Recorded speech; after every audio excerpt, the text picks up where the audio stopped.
خبر شامل کرتے ہیں شہر قائد سے، جہاں کوہنہ مشق شاعر، ادیب، محقق، سینئر صحافی، دانشور، عالمی سفیر، امن international human rights council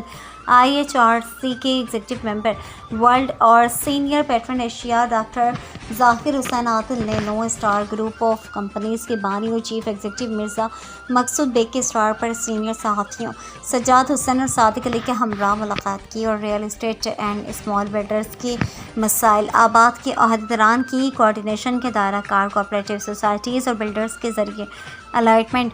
file منتقلی اور پوزیشن لیٹر لیز اور زمینوں کی قانونی حیثیتوں کے حوالے سے گفتگو کی۔ اس موقع پر ڈاکٹر ذاکر حسین عادل نے رائل نیوز ٹی وی کے چیف رپورٹر کراچی جاوید محمود ارائیں سے خصوصی گفتگو کرتے ہوئے اپنے خیالات کا اظہار کرتے ہوئے کہا کہ real estate and small builders اور مارکیٹنگ پر مبنی اداروں اور ان سے وابستہ افراد کی مختلف مراحل میں مشکلات real estate and small builders کے انٹرنیشنل آرٹیکل نمبر 17 سیکشن